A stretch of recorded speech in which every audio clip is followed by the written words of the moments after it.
Assalamualaikum dan selamat datang ke Pala Bola News. Seperti biasa, Pala Bola News akan menyajikan berita bola sepak terbaik kepada anda semua pada setiap hari.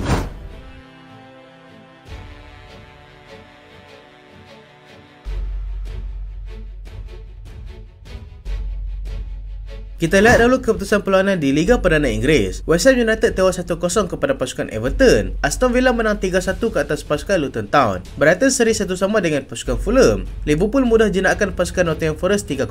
Manchester United menepati ramalan seperti Chelsea apabila dikalahkan oleh pasukan Manchester City 3-0 di Old Trafford. Dan berikut adalah kedudukan semasa di Liga Perdana Inggeris.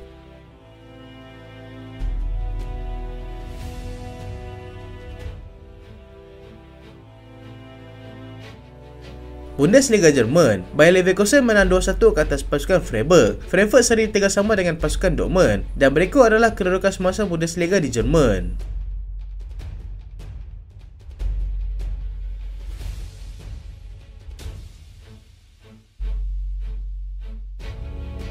Serie A Itali, Inter Milan menang tipis 1-0 ke atas pasukan Roma. Napoli seri 2-2 dengan pasukan AC Milan. Dan berikut adalah kedudukan semasa Serie A Itali.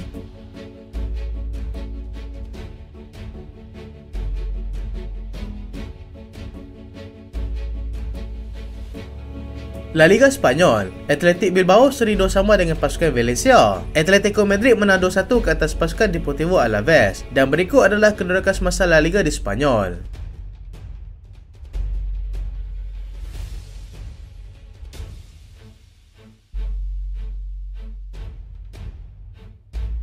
Kita ke aksi Liga Tempatan. TMJ penjelaskan kekalahan JDT kepada urusan Hyundai tempoh hari. Pemilik kelab pasukan JDT, TMJ, memberikan jawapan positif mengenai kekalahan pasukannya di tangan juara K-League, iaitu pasukan Ulsan Hyundai tempoh hari. Pasukan bimbingan Tano Solari tewas dengan keputusan 3-1, namun kekal mempamerkan persembahan cemerlang dalam 3 aksi di pentas Liga Juara-Juara Asia. JDT merupakan kelab terbaik di Asia Tenggara, tetapi masih perlu bekerja keras untuk menyaingi kekuatan jago Asia seperti Jepun dan juga Korea. Mereka masih memerlukan masa untuk menjadi seperti kelab-kelab besar di Jepun, Korea dan juga Timur Tengah, kerana segalanya perlu bermula daripada akar umbi, di mana pasukan JDT masih belum mencapai tahap mereka. Baginda bagaimanapun masih berpuas hati dengan momentum pasukannya itu. Sungguh pun cabaran yang dihadapi oleh pasukannya bukanlah sesuatu yang mudah. Sasaran JDT juga adalah mahu kekal bersaing dalam ACL setiap tahun dan berada sebaris dengan kelab gegasi Asia yang lain.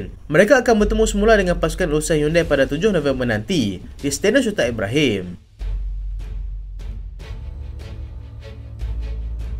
Seri Pahang pamer kebangkitan luar biasa. Hasrat pasukan Terengganu untuk terus mendaki kedudukan Liga Super semakin pudar apabila diikat 2-2 oleh pasukan Seri Pahang ketika beraksi di Stadium Darul Makmur malam tadi. Terengganu tidak menurunkan beberapa tangga utama mereka seperti Ivan Mahmud dan juga Sony Node. Dilihat memulakan perlawanan dengan penguasaan bola yang baik. Selepas beberapa kali melancarkan serangan ke kubu Seri Pahang, Terengganu akhirnya berjaya di depan pada minit ke-25 melalui pemain import mereka, iaitu Omid Nazari. Mereka berjaya menggandakan kedudukan pada minit ke-72, juga menerusi Omid Nazari yang menyempurnakan sepakan percuma yang diberikan kepada mereka. Namun kedudukan itu tidak bertahan lama apabila Seri Pahang berjaya merapatkan jurang pada minit ke-78 menerusi Rafael Silva. Hanya 2 minit berselang, kealpaan pasukan Terengganu dihukum lagi oleh kapten pasukan tuan rumah, iaitu Sergio Aguero, untuk menyamakan kedudukan kepada 2 sama. Kedudukan itu kekal sehingga tamat perlawanan dengan Terengganu kekal di tangga ke-6, manakala Seri Pahang juga kekal di tangga ke-4 Liga.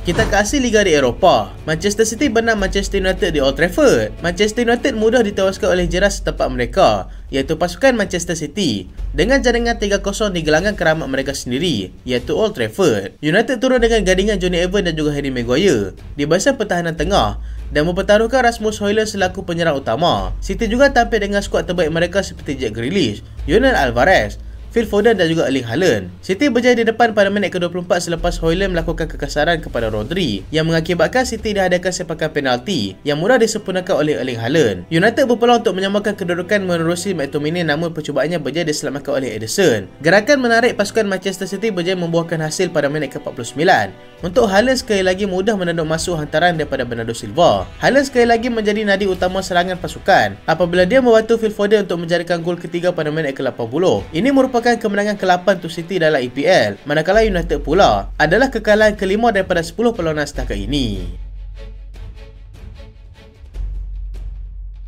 Liverpool mudah benam cabaran pasukan Nottingham Forest di Anfield. Liverpool yang turun selaku tuan rumah menerima kunjungan pasukan Nottingham Forest mudah untuk menewaskan pasukan tersebut dengan jaringan 3-0. Liverpool yang turun tanpa kelibat Luis Diaz dan terpaksa pulang ke Colombia kerana kedua ibu bapanya telah pun dicolek dilihat tidak mempunyai sebarang masalah untuk terus mendominasi perlawanan. Mereka berjaya di depan melalui jaringan Diogo Jota pada minit ke-31, disusuli oleh jaringan Darwin Núñez pada minit ke-35 untuk memastikan mereka mendahului 2-0 pada separuh masa pertama. Nottingham Forest sekali lagi berjaya meletakkan pasukan Liverpool dalam bahaya, namun sentuhan penyudah yang tumpul menyebabkan mereka gagal merobek gawang pasukan Liverpool. Mohamed Salah terus meletakkan namanya selaku antara pemain terbaik di EPL untuk masa sekarang ini apabila mudah menghukum kesilapan pasukan Forest untuk menjadikan gol ketiga pada minit ke-77. Cody Gakpo yang masuk sebagai pemain gantian hampir untuk meletakkan Liverpool 4 gol di depan, tetapi dinafikan oleh kedudukannya yang offside. 3 mata milik Liverpool dengan kini mereka kekal berada di tangga keempat dengan mengumpul 23 mata.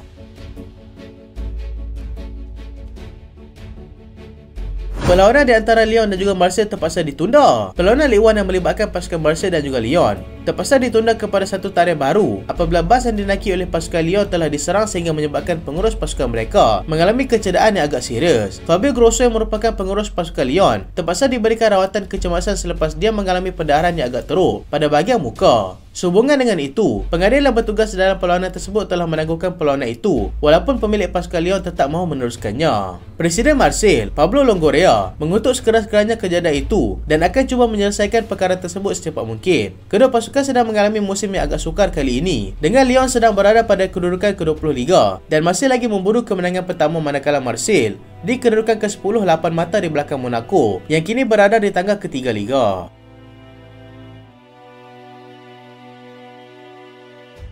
Marcus Thuram wira Inter Milan. Marcus Thuram muncul wira pasukan Inter Milan apabila mereka berjaya untuk mendudukan pasukan Roma 1-0 dalam aksi sengit yang melibatkan kedua pasukan pada awal pagi tadi. Inter Milan sememangnya mendominasi perlawanan tersebut, namun disiplin yang ditunjukkan oleh anak buah Jose Mourinho untuk terus bertahan telah menidakkan beberapa peluang mereka untuk berada di depan. Roma dilihat lebih banyak bertahan daripada melakukan serangan balas, sehingga kan mereka hanya mempunyai satu shot on target sahaja di sepanjang 90 minit permainan. Inter terpaksa menanti sehingga minit ke-81 sebelum Marcus Thuram dapat meletakkan nama selaku penjara gol tunggal perlawanan hasil bantuan daripada Federico Di Marco. 3 mata yang cukup berharga buat pasukan Inter untuk melonjakkan mereka sebagai pendahulu Liga dengan mengumpul 25 mata manakala Roma masih berada di tangga ke-8 Liga.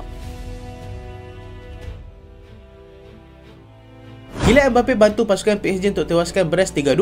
Meskipun selesa mendahului 2-0 pada awal separuh masa pertama, pasukan PSG dilihat agak goyah untuk mengekalkan kedudukan tersebut apabila Brest mudah untuk mendapatkan 2 gol untuk mereka kembali menyamakan kedudukan. Paris Saint-Germain berada di depan terlebih dahulu pada minit ke-16 menerusi Warren Zaïre-Emery dan Kylian Mbappe pada minit ke-28. Brest kemudiannya berjaya menyamakan kedudukan menerusi Steve Mounié pada minit ke-43 dan kemudiannya Jeremy pada minit ke-52 permainan. Paris Saint-Germain terpaksa menanti sehingga minit ke-89 sebelum Kylian Mbappe sekali lagi memusnahkan impian pasukan Brest untuk sekurang-kurangnya seri dengan mereka meledak gol ketiga bagi memastikan kemenangan mutlak milik juara Ligue 1 itu pada malam tadi. Paris Saint-Germain kini berada di tangga kedua Liga dengan mengumpul 21 mata, hanya 1 mata di belakang pasukan Nice yang kini berada di atas dengan 22 mata.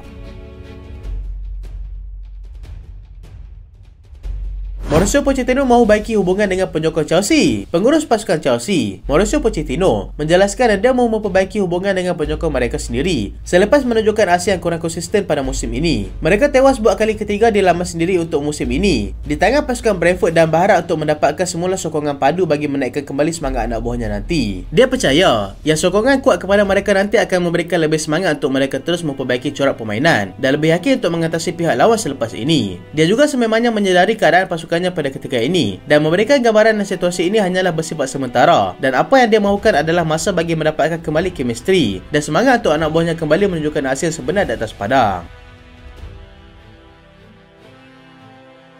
Real Madrid akan cuba dapatkan Mbappe dan juga Haaland. Real Madrid dilaporkan sedang merancang untuk cuba mendapatkan 2 bintang terbaik dunia pada ketika ini, iaitu Kylian Mbappe dan juga Erling Haaland menjelang musim panas tahun hadapan. Mereka akan cuba mendapatkan Mbappe secara percuma dan akan mengaktifkan klausul perpindahan Haaland dengan berbincang bersama pasukan Manchester City nanti. Kevin De Bruyne pula dijangka akan dilepaskan ke Arab Saudi pada penghujung musim nanti.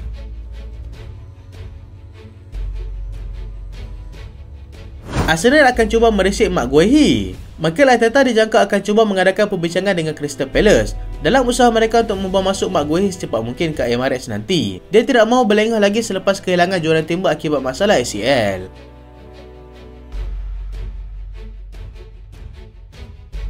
Manchester City sedia lepaskan Calvin Phillips. Manchester City dikatakan sudah bersedia untuk melepaskan pemain tengah mereka itu, iaitu Calvin Phillips pada nilai 50 juta pound. Ini selepas mereka memperoleh keuntungan sebanyak 8 juta pound terhadap penjualan pemain yang berusia 27 tahun itu.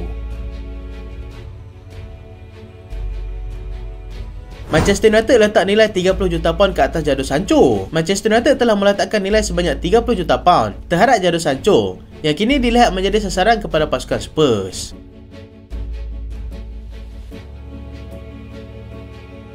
Ruben Neves berminat untuk kembali ke EPL. Ruben Neves tidak akan menolak kemungkinan untuknya kembali ke EPL jika Newcastle benar-benar mahu mendapatkan hikmatnya. Dia baru saja berhijrah ke pasukan Al Hilal pada musim panas yang lalu dan teruja dengan spekulasi yang melanda dirinya sekarang ini.